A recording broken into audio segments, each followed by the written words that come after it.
Hello friends, मैं Ratnesh Tripathi channel Ausar वाला में एक बार आपका फिर से स्वागत करता हूं।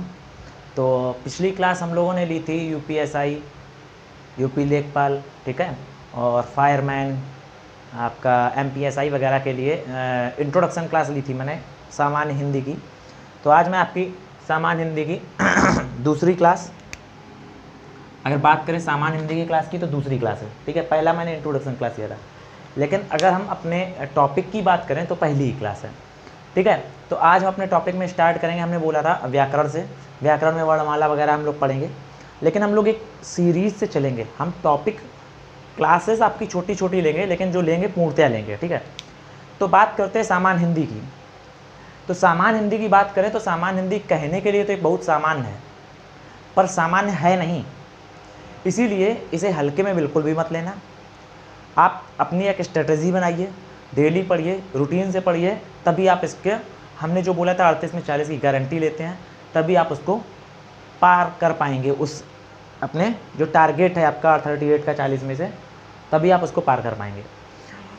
ये देखने में जितनी सामान्य दिखती है, लेकिन सामान्य है नहीं, पर अगर इसे प्यार से, सम्मान से पढ़ेंगे, ठीक है, हर किसी भी चीज़ को प्यार से पढ़ोगे, समझने की कोशिश करोगे, आप किसी चीज़ को समझने की कोशिश करोगे तो वो चीज़ उतना ही आपको समझ जाएगी, ठीक है। तो अगर आप उसको प्यार से और सम्मान से पढ़ने की, समझ करने पढ़ने की कोशिश करेंगे तो यह एकदम सामान्य से भी सामान्य आपको लगने लगेगी। ऐसा आपको पता चलेगा जब आप इसको पढ़ेंगे, ठीक है। और दूसरी बात करें अगर हम, तो आज हम वर्णमाला से शुरू करेंगे। कहाँ से? आज हम लोग शुरू करेंगे वर्णमाला से,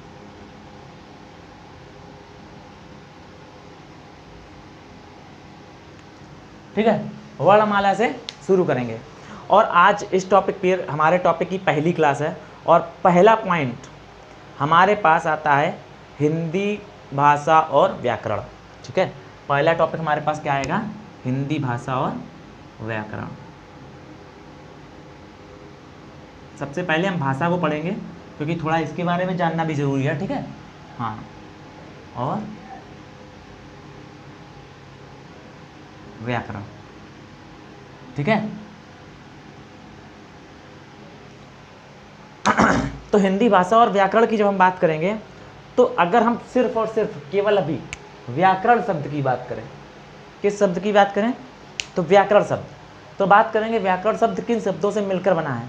तो लोग कहते हैं व्याकरण शब्द वी धन आ धन करण, ठीक है। तो व्याकरण शब्द हमारा वी धन आ और धन करण से मिलकर बना है। तो आपकी परीक्षा में इससे प्रश्न बन जाता है। इस चीज़ से आपकी परीक्षा में ये चीज़ हमेशा ध्यान रखिएगा, मैं जहाँ से प्रश्न बनने की कोशिश होगी वहाँ से हम आपको बताते चलेंगे कि प्रश्न कैसा बनेगा, और इसको बहुत ध्यान से सुनना कि किस तरीके का प्रश्न पूछा जाता है। तो इससे आपका प्रश्न बनता है, और प्रश्न दो प्रकार से पूछा जाता है। यही प्रश्न कि प्रश्न ऐसे बनता है कि निम्न में से वह कौन सा शब्द है जिसमें दो उपसर्ग हैं। कई सारे ऑप्शन दिए होंगे और एक शब्द दिया होगा व्याकरण। तो व्याकरण में दो उपसर्ग है, कौन कौन से? एक हमारा वी और दूसरा आ, ये दो क्या है? हमारे उपसर्ग हैं। व्याकरण में कितने उपसर्ग हैं अगर आप बात करेंगे कोई, तो व्याकरण में हमारे दो उपसर्ग हैं। करण क्या है ये अभी हम बताएंगे, ये है प्रत्यय। ये अभी जो आपको पढ़ाएंगे तो और समझ में आएगा, ठीक है। तो पहला क्वेश्चन आएगा कि निम्न में से ऐसा कौन सा शब्द है जिसमें दो उपसर्ग हैं। कई सारे नाम दिए होंगे, हिंदी, अक्षर, ध्वनि और व्याकरण। तो व्याकरण आपको अगर आता है तो आपको समझ में आ जाएगा व्याकरण, ठीक है। और एक ऑप्शन इसमें व्याकरण दिया होगा, तो आप उसको व्याकरण में ऑप्शन करके आएंगे। या दूसरा क्वेश्चन ऐसे बन सकता है कि व्याकरण शब्द में कौन कौन सा उपसर्ग है, ठीक है, कौन कौन सा उपसर्ग है। तो पहला ऑप्शन दे देगा विधन करण, दूसरा देगा आधन करण, तीसरा दे देगा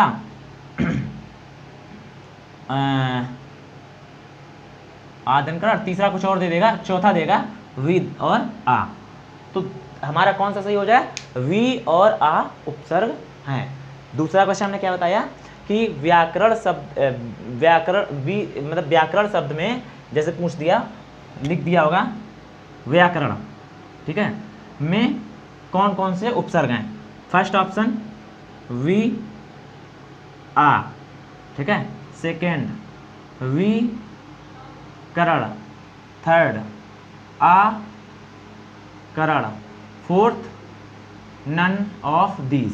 तो आपका क्या सही है, वी और आ, ये दो उपसर्ग है हमारे पास। तो दूसरा क्वेश्चन हमारा ऐसे बन जाएगा। ठीक, ये चीज समझ में आ गई। तो ऐसी इसमें से कोई बात है नहीं जो समझ में आया, भी उपसर्ग प्रत्यय आप पढ़ेंगे तो और समझ में आएगा। ठीक है, तो ये हमारा था ये टॉपिक। अब अगर हम बात करेंगे, एक उपसर्ग हमने बताया आपको वी है, दूसरा आ है।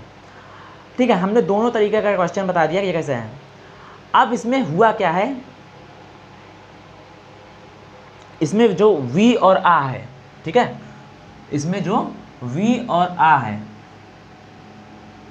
ठीक है, इसमें जो वी और आ है ये हमारा क्या है, संधि है। ये संधि से मिलकर बना है, क्योंकि यहाँ पर ई और आ मिलकर क्या हो रहा है, या ई और आ मिलकर क्या हो रहा है, ये भी जब आप बढ़ेंगे तो आगे समझ में आएगा। तो हमारा यहाँ पे क्या हो रहा है कि यहाँ पे ई किस में बदल गई है, या में बदल गई है। तो ये हो गया व्याकरण। और करण हमारा क्या होता है, प्रत्यय, हमने बता दिया जो आपको पहले ही। तो इस तरीके से हमें पढ़ना है। अब बात करते हैं व्याकरण शब्द का सार्थक अर्थ क्या है। व्याकरण का शाब्दिक अर्थ क्या है। व्याकरण का शाब्दिक अर्थ है भली भांति समझना। क्या है, व्याकरण का शाब्दिक अर्थ है भली भांति समझना।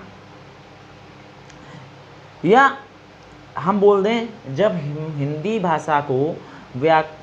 हिंदी भाषा को नियमों के माध्यम से भली भांति समझने की कोशिश करते हैं तो हमारे लिए हिंदी व्याकरण होती है।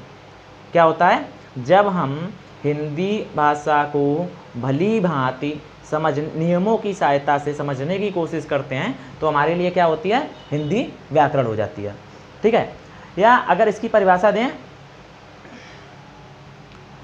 भावो या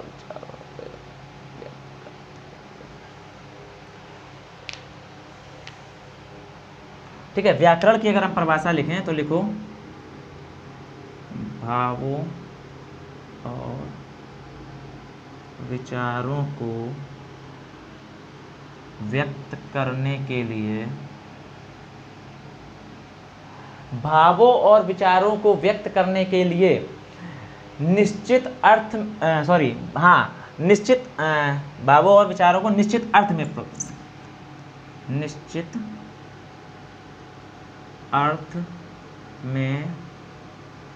प्रकट करने के लिए जिन नियमों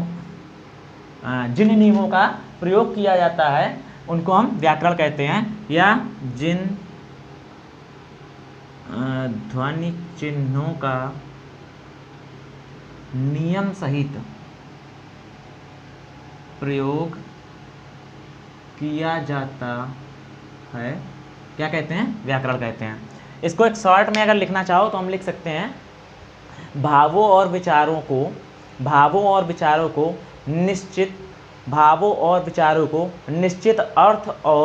निश्चित अर्थ और भाषा में प्रकट करने के लिए प्रयुक्त ध्वनि चिन्हों की व्यवस्था को भाषा कहते हैं। भावों और विचारों को निश्चित अर्थ में प्रकट करने के लिए प्रयुक्त चिन्हों और ध्वनि को हम व्याकरण कहते हैं। ठीक है, हमने थोड़ा यहाँ लॉन्ग में लिख दिया लेकिन ये समझ में आ जाएगा। देखो ये जो है समझ में आ जाएगा, भावों और विचारों को निश्चित अर्थ में प्रकट करने के लिए जिन ध्वनि चिन्हों का नियम सहित प्रयोग किया जाता है उन्हें हम व्याकरण कहते हैं। ठीक है, अब बात करते हैं, इसमें हमने देखा हमारे पास एक नया वर्ड आया, ध्वनि चिन्हों। क्या आया, ध्वनि चिन्ह, पूरा एक वर्ड है, सॉरी, ठीक है, ऐसे लगा है, ध्वनि चिन्ह, ये एक हमारे पास नया वर्ड आया। तो फिर हम आगे चलेंगे, उससे पहले हम भाषा समझ लेते हैं। हिंदी क्या है, हिंदी एक भाषा है, एक प्रकार का ऐसा साधन है जिससे हम अपनी बातों विचारों को आपस में व्यक्त करते हैं। भाषा क्या है, एक प्रकार का ऐसा माध्यम जिससे हम अपने बातों को विचारों को, ठीक है, व्यक्त करते हैं एक दूसरे से, उसे हम क्या कहते हैं, भाषा कहते हैं। तो भाषा की अगर बात करें, ठीक है, तो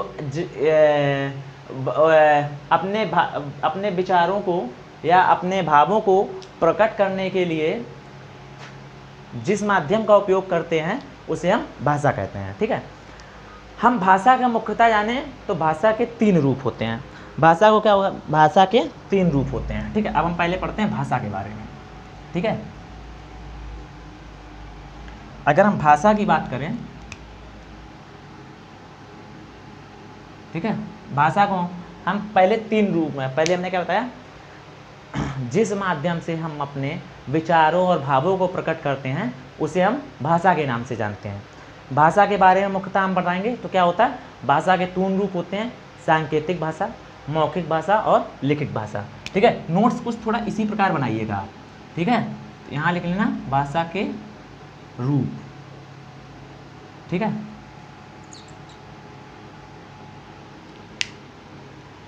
सांकेतिक भाषा, मौखिक भाषा और लिखित भाषा। सांकेतिक भाषा, ठीक है, दूसरा है मौखिक भाषा, तीसरा लिखित भाषा।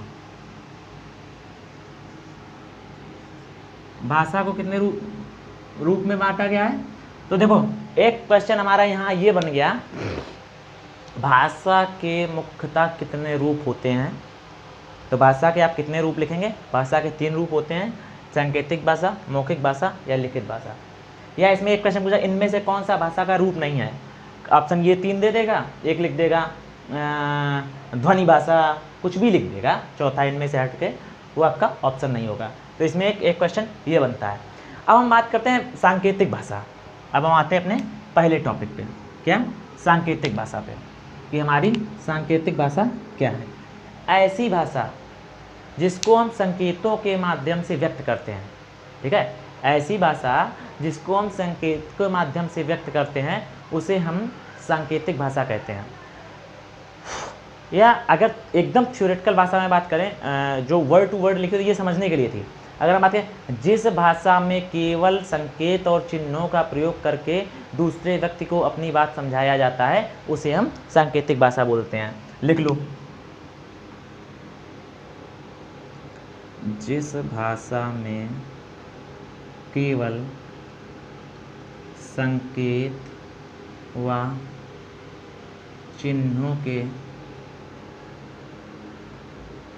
माध्यम से अपने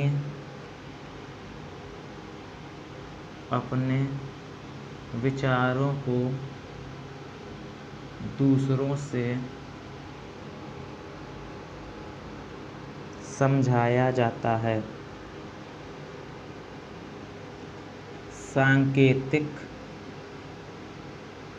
भाषा कहलाती है। एग्जाम्पल बहुत अच्छा देते हैं आजकल की लाइफ के लिए। सब लोग व्हाट्सएप यूज़ करते हैं, सभी लोग व्हाट्सएप यूज़ करते हैं। तो व्हाट्सएप ने आपने इमोजी देखा होगा, एक भैया कुछ इस तरह का इमोजी आता है, प्यारी सी हंसी। ठीक है, आपने देखा होगा कुछ इस तरीके का हंसी आता है,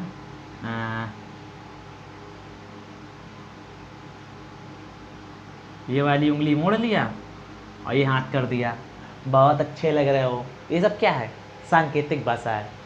ठीक है, विक्ट्री का साइन होता है। ठीक है,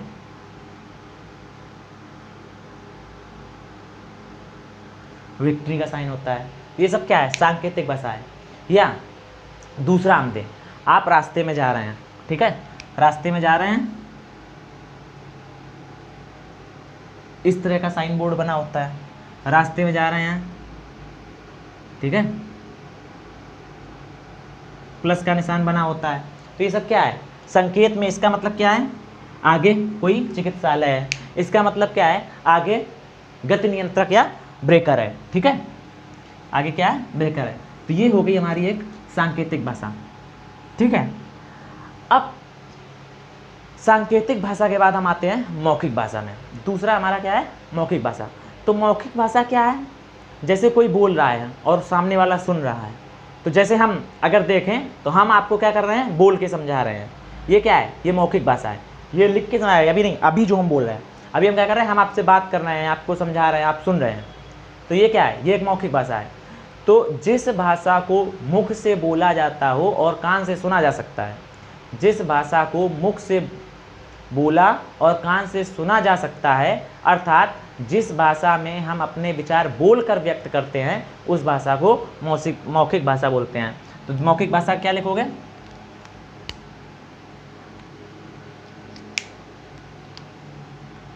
लिख लो, जिस भाषा में मुख से बोला और कान से सुना जा सकता हो, अर्थात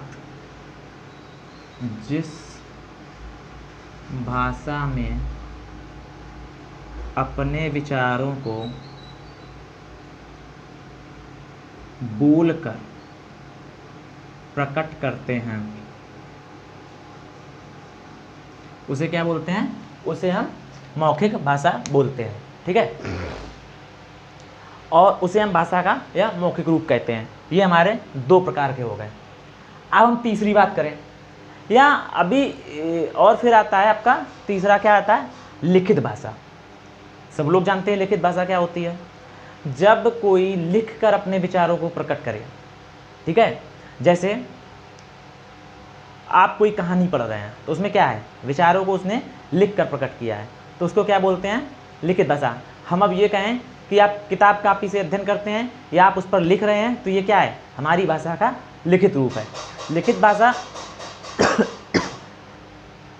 लिखित भाषा को सीखने के लिए लिपि और चिन्हों का प्रयोग करना पड़ता है, जिसे हमें सीखने की आवश्यकता पड़ते हैं।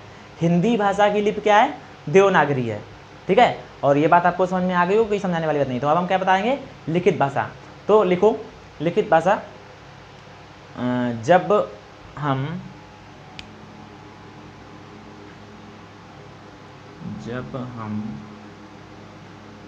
अपने विचारों को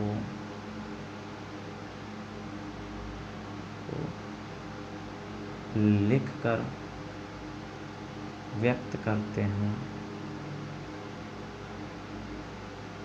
ठीक है, तो उसे क्या बोलते हैं, लिखित भाषा बोलते हैं। ठीक है, अब आगे इसमें लिख लो कि हम लिखित भाषा के अध्ययन के लिए हमें लिपि और चिन्हों, किसको, लिपि और चिन्हों को सीखने की आवश्यकता होती है। ठीक है, लिखित भाषा को जानने के लिए लिपि और चिन्ह को सीखने की आवश्यकता होती है। देख लेना, साफ साफ लिखे दे रहा हूँ, लिखित भाषा को जानने के लिए लिपि और चिन्हों को सीखने की आवश्यकता होती है। हिंदी भाषा की लिपि जो है क्या है, देवनागरी। हिंदी भाषा की लिपि क्या है, देवनागरी का। मस्ट इंपॉर्टेंट एग्जाम है आपका यूपीएसआई और यूपी टेट, इन दोनों के लिए मोस्ट इंपॉर्टेंट है। बाकी यूपी कांस्टेबल हो गया, एमपीएसआई हो गया, सबके लिए कॉमन, सबके लिए है। लेकिन हम जो टॉपिक लेके चल रहे हैं पूरा यूपीएसआई और यूपी टेट के लिए लेके चल रहे हैं। ठीक है, तो इससे बाहर आपका कुछ नहीं आएगा, आप बहुत ध्यान से पढ़िएगा। ठीक है, ये होगा हमारा क्या, अब हमने इतना समझ लिया, इसमें से ऐसा कुछ नहीं होगा जो आपको समझ ना आए। अब अगर हम बात करें भाषा के रूप, एक तो ये थे। ठीक है, अब भाषा के रूप मतलब दूसरा प्रकार का क्या है, भाषा के रूप, या भाषा के रूप कितने प्रकार के होते हैं, या भाषा कैसे बनती है। मतलब बात करें भाषा किन किन चीज़ों से मिलकर बनती है। ठीक है, तो भाषा के रूप में आगे हम पढ़ेंगे कि भाषा किन किन चीज़ों से मिलकर बनती है। तो भाषा कई पॉइंट है हमारे पास ऐसे जिनसे मिलकर बनती हैं। तो कोई भी भाषा, अगर हम भाषा की बात करें तो कोई भी भाषा जब अपने प्रारंभिक अवस्था में होती है तो क्या कहलाती है, बोली कहलाती है। ठीक है, और ये बोली किसी एक सीमित गांव में बोली जाती है। ठीक है, ये क्या होता है, किसी गांव में, छोटे से कस्बे या क्षेत्र में बोली जाने वाली होती है, उसको हम बोली कहते हैं। ठीक है, जो किसी क्षेत्र या किसी सीमित छोटे से गांव में बोली जाती है उसे हम बोली कहते हैं। अब इसके आगे अगर हम बात करें तो बोली जो होती है भाषा की सबसे छोटी इकाई, एक क्वेश्चन यहाँ आता है कि भाषा की सबसे छोटी इकाई, ठीक है, तो भाषा की सबसे छोटी इकाई बोली है। लेकिन ये क्वेश्चन आपका दो प्रकार से बनता है, इसमें दो ऑप्शन होते हैं, एक तो होगा बोली, लिपि, ठीक है, ये सब होगा, और एक क्वेश्चन आता है वर्ण, अक्षर, लिपि या कुछ और, तो वहाँ पे भाषा का सबसे छोटा रूप क्या है, वर्ण। ये दो याद रखना, भाषा की सबसे छोटी इकाई है, भाषा की सबसे छोटी इकाई क्या क्या है, बोली और वर्ण। ठीक है, वैसे दो प्रकार से क्वेश्चन ऑप्शन में हमेशा याद रखना, या तो ये होगा या तो ये होगा, कभी दोनों एक साथ ऑप्शन में नहीं होंगे। ठीक है, अगर पूछा जाए भाषा की सबसे छोटी इकाई क्या है, अगर ऑप्शन में बोली है तो बोली, अगर ऑप्शन में वर्ण है तो वर्ण, कभी भी दोनों साथ में नहीं होंगे। ठीक है, अब देखो पूरा हम समझा रहे हैं, फिर हम बाद में लिखाएंगे। तो हमने क्या बोला, भाषा की सबसे छोटी इकाई है। अब बोली क्या है, किसी एक निश्चित क्षेत्र, गांव या कस्बे में बोली जाने वाली जो भाषा होती है उसको हम बोली बोलते हैं। ठीक है, बोली क्या है, भाषा जो अपनी, देखो सबसे सीधी सीधी बात, भाषा जब अपने प्रारंभिक रूप में होती है, बोली एक भाषा वो भी है। ठीक है, वो जैसे आप गांव में रहते होंगे तो कुछ लोग अलग भाषा बोलते हैं, आपके पड़ोस वाले कुछ अलग भाषा बोलते हैं, तो वो एक कस्बे में होती है। ठीक है, लेकिन हमारी पर्सनल भाषा क्या है, पूरे राजभाषा क्या है, तो वो क्या है, हमारी हिंदी है, तो वो एक बोली हो जाती है। ठीक है, तो वही है कि बोली भाषा जब अपने प्रारंभिक रूप में होती है तो वो बोली कहलाती है। ठीक है, और किसी अपनी अवस्था में भाषा बोली कहलाती है, और यह बोली किसी गांव या छोटे कस्बे में, क्षेत्र में बोली जाने वाली होती है। अब हम भाषा के सबसे छोटी इकाई किसको कहते हैं, हमने बताया बोली को। भाषा की सबसे छोटी इकाई भी बोली होती है। अभी हम बोली की पूरी थ्योरी लिखाएंगे। फिर यही बोली जब कई बार प्रश्न आता है, हमने बताया कि सबसे छोटी इकाई क्या है, तो आपका कई बार प्रश्न आता है कि सबसे छोटी इकाई क्या है, तो वर्ण, एक वर्ण है, दूसरी बोली है, तो दो में से एक ऑप्शन होगा। ठीक है, तो ये ऑप्शन के साथ जब हम आगे बढ़ते हैं, अब हम इस टॉपिक और समझा रहे थे, बोली क्या है, जब भाषा अपने प्रारंभिक अवस्था में होती है तो वह बोली कहलाती है। बोली एक छोटे कस्बे, गांव में बोली जाने वाली भाषा होती है। ठीक है, और भाषा की सबसे छोटी इकाई, भाषा की सबसे छोटी इकाई क्या कहलाती है, बोली कहलाती है। भाषा की सबसे छोटी इकाई क्या कहलाती है, बोली कहलाती है। ठीक है, हमने इतना बता दिया। अब बोली की तुम एक बार थ्योरी लिख लो, क्या लिखोगे,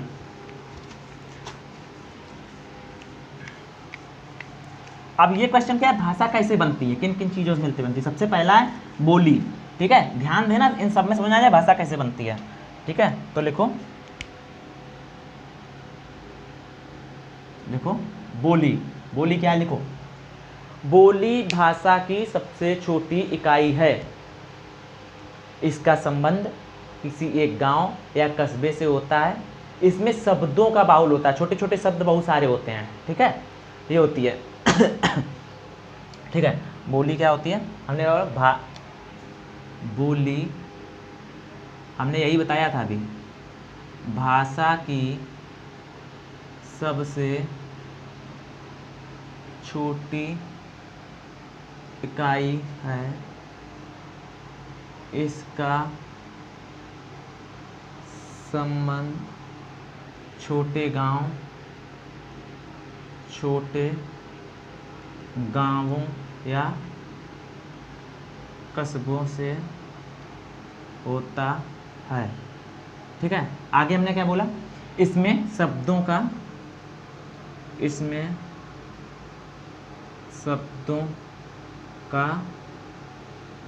बाहुल होता है। ठीक है, इसमें क्या होता है, शब्दों का बाहुल होता है। तो बोली क्या होती है, एक गांव या छोटे कस्बे में बोली जाने वाली भाषा बोली कहलाती है। अब आगे समझते हैं। जब इस बोली का विस्तार हो था, भाई पहले आपके यहाँ बोली जा रही थी, फिर धीरे धीरे इसका विस्तार हुआ, एक गांव से निकलकर 2-3 गाँव में या किसी एक बड़े क्षेत्र में विशेष में फैल जाती है, तो फिर क्या कहलाती है, फिर ये कहलाती है क्षेत्रीय भाषा। तो सबसे पहला पार्ट था आपका भाषा के रूप का, दूसरा प्रकार से कि भाषा किन किन चीज़ों से बनती है। तो सबसे पहला था बोली, दूसरा था क्षेत्रीय भाषा, क्षेत्रीय भाषा। जब बोली अब गांव से निकलकर 1, 2 या 4 गांवों में या 6-7 गांवों में या किसी क्षेत्र विशेष में फैल जाती है तो ये क्षेत्रीय भाषा कहे जाने लगती है। इसे विभाषा भी बोलते हैं। क्या बोलते हैं इसको? विभाषा भी बोलते हैं। इसको क्या बोलते हैं? विभाषा भी बोलते हैं। ठीक है। अब इसमें क्या होता है, साहित्य की कुछ रचनाएं इससे होने लगती हैं। जब ये क्षेत्रीय भाषा बन जाती है तो इसमें साहित्य की कुछ रचनाएं होने लगती हैं, और इन्हीं जब रचनाओं में एक अच्छा साहित्य बन जाता है तो फिर क्या होता है, उस भाषा में व्याकरण की आवश्यकता पड़ी। साहित्य बन गया तो व्याकरण डालना जरूरी होता है। एक व्याकरण की आवश्यकता होती है भाई, उस बोली को। व्याकरण क्या है हमने बताया, एक नियमों के द्वारा भाषा को समाहित करना हमारा व्याकरण कहलाता है। तो फिर जब कोई आपने साहित्य रच दिया तो उसको एक नियमबद्ध लिखेंगे। अब ये नहीं साहित्य लिख दिया तो लिख दिया मैं हम गाँव देखे, क्या मैं हम गाँव देखे, अरे भैया जबकि लिखना था हम गाँव में, ठीक है, गाय देखे, ठीक है, अब लिखना ये था। तो ये क्या है, ये शब्दों को एक नियम के द्वारा व्यवस्थित रूप से, क्रमबद्ध रूप से समाहित करना ही व्याकरण कहलाता है। शब्दों को नियम के द्वारा एक व्यवस्थित क्रम में समाहित करना ही व्याकरण कहलाता है। यही हमने पीछे बताया था। ठीक है। तो व्याकरण क्या कहलाता है, शब्दों को नियम के द्वारा व्यवस्थित रूप में समाहित करना व्याकरण कहलाता है। तो हमने क्या बोला, जब बोली अब एक गांव से निकलकर कुछ गांवों में फैल जाती है, किसी क्षेत्र विशेष में फैल जाती है तो ये क्षेत्रीय भाषा कहलाने लगती है। क्षेत्रीय भाषा में कुछ साहित्य मिलने लगते हैं, और जब साहित्य मिलने लगते हैं तो जब कोई अच्छा साहित्य बन जाता है तो उसको समाहित करने के लिए हमें व्याकरण की आवश्यकता पड़ती है, और फिर मिलकर उसका एक व्याकरण बनाया जाता है। ठीक है। वो सारे वर्ड जो होते हैं साहित्य को मिलाकर एक व्याकरण बनाया जाता है। और व्याकरण अभी हमने बताया क्या होता है, व्याकरण नियम को कहते हैं। नियम लगाकर किसी भाषा का व्याकरण बना दिया जाता है, और बोली और क्षेत्रीय भाषा फिर भाषा। तो जब ये व्याकरण, जब किसी भाषा को व्याकरण लगाकर, किसी क्षेत्रीय भाषा को व्याकरण लगाकर सही रूप से लिख दिया जाता है तो क्या बन जाती है, मानक भाषा। ठीक है। तो बोली से क्या बनी, क्षेत्रीय भाषा, क्षेत्रीय भाषा से क्या बन गई, मानक भाषा, भाषा, या इसी को हम भाषा बोलते हैं। ठीक है। क्या बन गई, मानक भाषा। यानी अब उसको पूरा नाम मिल गया, जब उसको व्याकरण दे दिया, व्याकरण बना दिया गया भाषा का, जब पूरा व्याकरण सहित व्याकरण बनाकर उसको लिख दिया गया तो क्या बन गई, उसकी मानक भाषा मिल गई, उसको एक नाम मिल जाता है। यही चीज़ें थी भाषा में, क्या था, यही था। समझ गए ना, कुछ ऐसा जो नहीं समझ में आया। अब हम क्षेत्रीय भाषा को लिखाई दे रहे हैं। क्षेत्रीय भाषा में आप क्या लिखेंगे, इसका क्षेत्र बड़ा होता है, यह भाषा किसी गांव या किसी मंडल में बोली जाती है, या किसी क्षेत्र विशेष में बोली जाती है। इस भाषा से कुछ साहित्यिक रचनाएं होने लगती हैं, इसमें कई बोलियां शामिल होती हैं। अब इसमें देखो, एक बोली थी, अब कई गांवों की बोली शामिल होती, तो लिखो इस भाषा का क्षेत्र बड़ा होता है, इसको क्या बोलते हैं, विभाषा ही बोलते हैं। ठीक है। इस भाषा का पहला वर्ड ये हो गया, इसको विभाषा बोलते हैं। इस भाषा का क्षेत्र बड़ा होता है जब बोली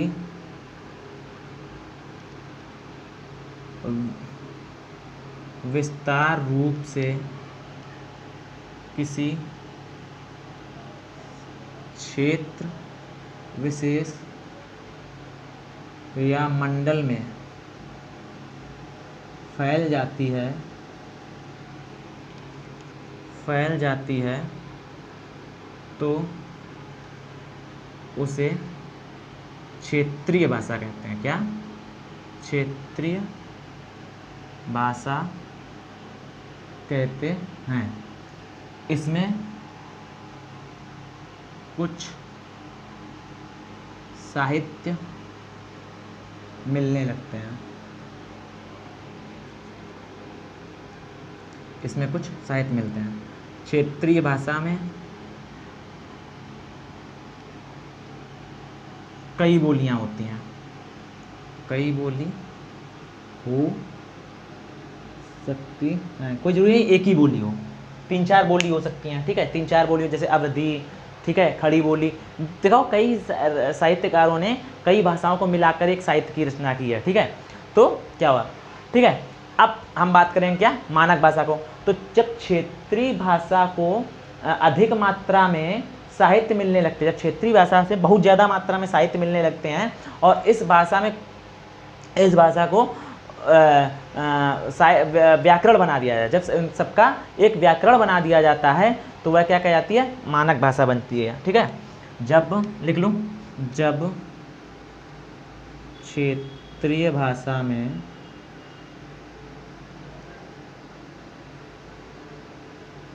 कई साहित्य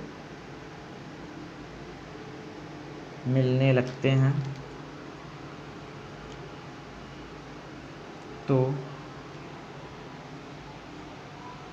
उसका व्याकरण मतलब उसको एक नियमबद्ध तरीके से बांध दिया जाता है, व्याकरण बना दिया जाता है,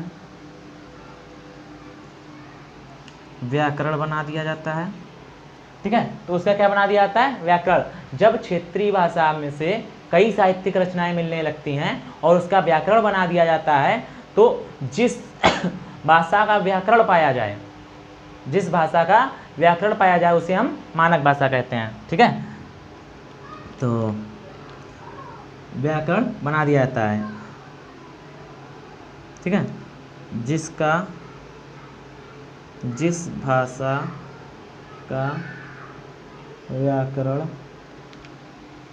पाया, जिसका व्याकरण पाया जाए, यहाँ भाषा मत लिखिएगा, जिसका व्याकरण पाया जाए उसे भाषा या मानक भाषा कहते हैं, ठीक है। जिसका व्याकरण पाया जाए वह भाषा कहलाती है या मानक भाषा। जैसे खड़ी बोली, ठीक है, खड़ी बोली में आपको कई सारी रचनाएं मिल जाएंगी और हमारी जो सामान्य हिंदी है या हिंदी है, ठीक है, हिंदी क्या है, किससे मिलके बनी है, हमारी हिंदी खड़ी बोली से बनी है। किससे, खड़ी बोली से। खड़ी बोली का एक व्याकरण बना दिया गया है जिसको एक लयबद्ध तरीके से, व्याकरण से एक नियमबद्ध तरीके से बद्ध कर दिया गया है और जब उसको बोलते हैं तो वही हमारी क्या बन जाती है, भाषा, हिंदी। तो अगर हमारा पूछा जाए क्वेश्चन कि हिंदी भाषा किससे बनी है तो खड़ी बोली से बनी है, ठीक है। तो मानक भाषा क्या है, खड़ी बोली का जब व्याकरण बनाया गया तो वही हमारी मानक भाषा हिंदी बन गई, ठीक है। हिंदी के बारे में बात करें, हमने यही बताया, यही बता रहे हैं, अगर हम हिंदी के बारे में बात करें तो हिंदी जिसे हम मानक हिंदी या आधुनिक हिंदी बोलते हैं। देखो यहाँ भाषा की बात हो रही थी, हिंदी की नहीं हो रही थी, ठीक है। जब क्षेत्रीय भाषा में कई साहित्य मिलने लगते हैं तो उसका व्याकरण बना दिया जाता है और जिसका व्याकरण पाया जाए उसे हम भाषा या मानक भाषा कहते हैं। हिंदी जो हमारी मानक हिंदी है या आधुनिक हिंदी है, हमारी ये जो हमारी भाषा हिंदी है, ठीक है। तो जो मानक हिंदी, ठीक है, जो मानक हिंदी है, ठीक है, जो मानक हिंदी है आया उसको हम क्या बोलते हैं, आधुनिक हिंदी। इसी को हम आधुनिक हिंदी बोलते हैं, आधुनिक हिंदी। तो आधुनिक हिंदी क्या है, किससे बनी है, खड़ी बोली से विस्तार से बनी है। किससे बनी है, खड़ी बोली के विस्तार से, खड़ी बोली के विस्तार से बनी है। अब बात करेंगे किससे, अब हम बात करेंगे हिंदी व्याकरण की। तो हिंदी व्याकरण की बात करेंगे हम भाई, ठीक है। अब हम सीधे सीधे, अब धीरे धीरे हम अपने टॉपिक की ओर बढ़ रहे हैं। कहाँ बढ़ रहे हैं हम, अपने मेन टॉपिक की ओर। अभी हम भाषा के बारे में समझाया था क्योंकि ये चीज़ें थोड़ी जानना जरूरी है, इससे 1-2 क्वेश्चन बनते हैं जैसे हमने आपको बताया अभी, ठीक है। ये अभी क्वेश्चन हम आगे भी समझाएंगे, जब बढ़ाएंगे तो आगे भी समझाएंगे, लेकिन ज़रूरी होता है स्टार्टिंग में पढ़ाना, ठीक है। वरना आपको सर ये क्वेश्चन आ गया और आपने बताया नहीं था, ये ऐसे थोड़े बहुत समझ में आ जाती हैं चीज़ें। हम क्या पढ़ेंगे, हिंदी व्याकरण, ठीक है। हिंदी व्याकरण को हम 4 भागों में बांट देते हैं पढ़ने, और उन्हीं भागों के हिसाब से हम इसको पढ़ेंगे, ठीक है। अगर हम हिंदी व्याकरण की बात करें, हिंदी व्याकरण, हिंदी व्याकरण की बात करें तो हम इसको 4 भागों में बांट देते हैं। ठीक है, हिंदी व्याकरण को हम 4 भागों में बांट देते हैं, वर्ण विभाग, शब्द विभाग, पद विभाग और वाक्य विभाग। कौन कौन सा? सबसे पहला हम बांट देते हैं वर्ण विभाग, और इसी हिसाब से हम पढ़ेंगे भी। ठीक है, पहला वर्ण विभाग, दूसरा पद विभाग, ठीक है, दूसरा बी। ठीक है, वर्ण विभाग, दूसरा है शब्द विभाग है। हाँ, थैंक यू बताने के लिए। शब्द विभाग, पहला वर्ण विभाग, शब्द विभाग, फिर तीसरा हम पढ़ेंगे क्या? पद विभाग, और इसी तरीके से हम हिंदी में आगे बढ़ेंगे। और चौथा हमारा क्या है? पद विभाग के बाद वाक्य विभाग। हम इन्हीं विभागों में बारी बारी से चीज़ों को पढ़ना शुरू करेंगे। तो हिंदी व्याकरण को हमने 4 भागों में बांटा गया है। कौन कौन सा? वर्ण विभाग, शब्द विभाग, पद विभाग और वाक्य विभाग। हिंदी व्याकरण में जब हम पढ़ने के बारे में सोचते हैं तो शुरुआत करने के लिए हमने इसको जानबूझकर बांटा है, ताकि हम चीज़ों को सीरीज से पढ़ें। बांटना होता है, आप किसी भी चीज़ को अगर पढ़ना शुरू करो तो उसको आप डिवाइड कर दो और उस एक पार्ट को धीरे सीरीज से पर्टिकुलरली पढ़ते चलो, तो क्या हो जाता है? आपको पढ़ना आसान हो जाता है। इसीलिए हिंदी व्याकरण को 4 भागों में बांट दिया गया है, वर्ण विभाग, शब्द विभाग, पद विभाग, वाक्य विभाग। ठीक है, हम 4 भागों में बांटकर अब हम हिंदी व्याकरण को पढ़ेंगे। हम अगली क्लास में हम लोग स्टार्ट करेंगे क्या? वर्ण विभाग। यहाँ से हम अगली क्लास अपनी स्टार्ट करेंगे। ठीक है, इसका पहला जो रूप होगा वर्ण विभाग। ये वर्ण विभाग क्या था? हमने बताया था भाषा की सबसे छोटी इकाई। क्या था? भाषा की सबसे छोटी। हम इन चीज़ों को रिवाइव करते रहेंगे जो जो क्वेश्चन बनते हैं। भाषा की सबसे छोटी इकाई क्या थी? वर्ण। इधर और उधर क्या थी? बोली। तो ये आपके ऑप्शन पे डिपेंड करेगा कौन सा पूछा जा रहा है। ठीक है, जैसे यहाँ पे जब वर्ण वाला ऑप्शन देगा तो उसके साथ बोली वाले ऑप्शन नहीं देगा। वर्ण वाला ऑप्शन देगा तो दे देगा वर्ण है, शब्द है, पद है या वाक्य है। भाषा की सबसे छोटी इकाई क्या है? वर्ण, शब्द, पद या वाक्य। तो यहाँ पे आप क्या लिखेंगे? वर्ण। ठीक, पहले वाले में क्या था? हमने वहाँ बताया था भाषा की सबसे छोटी इकाई क्या है। तो सबसे पहला ऑप्शन आपका बोली, दूसरा हो गया क्षेत्रीय भाषा, ठीक है, तीसरा हो गया आपका क्या? मानक भाषा, तो चौथा हो गया नन ऑफ दीज। इसी प्रकार से मतलब ऑप्शन देगा। हम जरूरी मतलब उसमें एक ऑप्शन ये जो सही है वो तो होएगा ही, लेकिन ये दोनों आपके साथ में कभी नहीं होंगे कि बोली भी है और वर्ण भी है। अगर कभी हो और उसमें दोनों ऑप्शन हों ए व बी तो आपका सही हो जाएगा, लेकिन वैसे हमने कहीं देखा नहीं अभी दोनों एक साथ दिए हों। ठीक है, तो और ज़्यादातर बोली और वर्ण हमेशा अलग अलग दिए जाते हैं। तो भाषा की सबसे छोटी इकाई क्या है? वर्ण है और बोली है, दोनों हैं। क्वेश्चन हमने 3-4 क्वेश्चन आपको समझाया आज। ठीक है, उनको देख लीजिएगा एक बार रिवाइव करके। मिलते हैं अगली क्लास में। हम स्टार्ट करेंगे वर्ण विभाग, इसको पढ़ेंगे। हम क्लास छोटी छोटी इसलिए ले रहे हैं जिससे आपके ऊपर एकदम बर्डन ना आए। आपका सिलेबस एग्ज़ाम से पहले ख़त्म कर दूंगा। बाकी कुछ बच्चों ने हमसे बात की है, बोल रहे हैं सर अगर अदर सब्जेक्ट भी मिल जाए। हम जानते हैं आप लोगों को नीड है पढ़ने की, कोशिश हम पूर्णतः कर रहे हैं, क्योंकि मेरा जो है कई सारी चीज़ें रहती हैं। जॉब के साथ आप लोगों को क्लासेस उपलब्ध कराना, और क्लासेस उपलब्ध कराने का 2 रीज़न है मेरा। आप लोगों को क्लासेस, एक बहुत सारे बच्चे ऐसे हैं जो प्रिपरेशन नहीं कर पा रहे हैं पैसे के अभाव के कारण से। ठीक है, दूसरा मुझे इंटरेस्ट आता है पढ़ाने में, अच्छा लगता है। ठीक है, तो मेरे दोनों काम होते हैं। अब इंटरेस्टिंग क्या है, मैं ऑफिस जाता हूँ, ऑफिस से आके आप लोगों को पढ़ाता हूँ, उसके बाद अपना काम करता हूँ। ठीक है, तो इसीलिए ऑफिस से आके आप लोगों के लिए मैं 3 क्लास ले रहा हूँ। एक फिजिक्स की फिजिक्स 11th क्लास की, फिजिक्स 12th क्लास की और आपकी हिंदी की क्लास। तो ये 3 क्लास ले रहे हैं। लोड अभी फिर हम पे ज़्यादा हो जाएगा अगर हम और अदर क्लास स्टार्ट करें। हाँ, शायद बहुत ही जल्द इंटर क्लास के 12th की क्लास मैथ की हम शुरू कर देंगे। मैथ की 12th की मैथ हम बहुत जल्दी शुरू कर देंगे, क्योंकि एक सर से मेरी बात हुई है वो इंटरेस्टेड है, उनको भी पढ़ाना अच्छा लगता है, बिकॉज मैं जब आपसे ले नहीं रहा हूँ तो मैं भी नहीं चाहूँगा मैं किसी को पे करूँ। तो मुझे ऐसे ही बंदे चाहिए जो इंटरेस्टेड हों। आपके 1-2 दिन डेमो लगवाएंगे, अगर आपको पढ़ाना अच्छा लगता है तो हम कंटिन्यू कर देंगे, नहीं अच्छा लगता है तो खुद जारी रहेगी। ठीक है, तो मिलते हैं अगली क्लास में।